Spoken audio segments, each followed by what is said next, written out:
you hearing out there about the count, number one? Number two, are the ballots breaking in sufficient number for the president to put him over the top in Arizona? And number three, why is the count taking so long?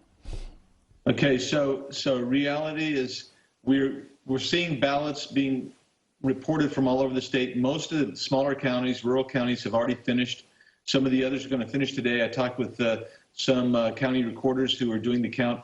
And for instance, in southeast Arizona, that count will be finished today.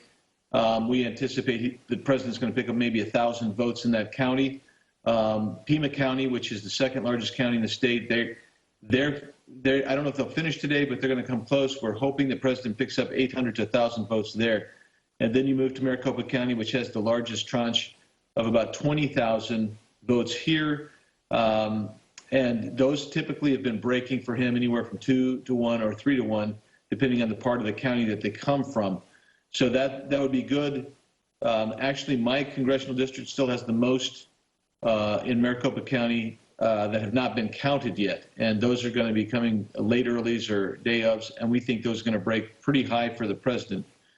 Is there enough runway for him to land the plane? Yeah, there is, because you also have about 40,000 provisional ballots.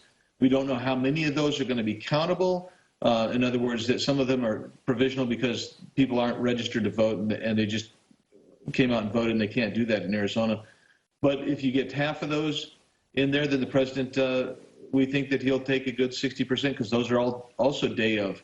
And you saw, and Chris, you were right, day of, Arizona voters broke heavily for President Trump. And so, yeah, it's an uphill battle yet, but there is an opportunity, and I think, and I'm praying, and I believe that he's going to do it. The Arizona Senate president has called for an independent analysis of the voting data out there in Arizona. What concerns do you have about the vote in Arizona? So there's a couple of things that we need to really look at. Number one is you have what we call the green ballot issue, and that's where people's votes were actually canceled because a poll worker mistakenly had them do certain aspects. I'm told that there are about 9,900 of those in Maricopa County. Now, the problem with that is not all of those are going to be Trump voters. Some of those don't have anything to do with the president. But you know what?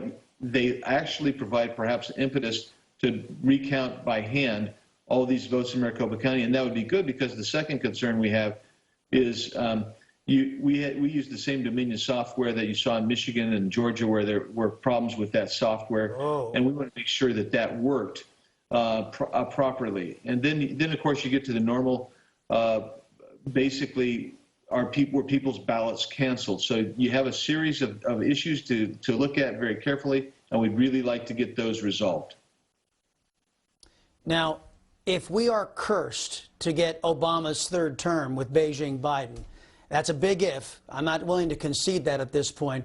But if we do, I've got to ask you as a member of Congress, is there enough evidence out there as far as you're concerned with the Hunter Biden laptop, with the Bobolinsky testimony and his documentation, with that video that came from the dissidents in communist China? Is there enough evidence for Congress at least to start looking into a Biden-China collusion connection? Yeah. Yeah. For me, the reality is, yes, there's plenty of evidence. There's plenty of evidence there. And the problem, of course, Chris, is that we're dealing with, we'll be in the minority. We'll have and Nadler and Schiff and Pelosi, they won't want to investigate this.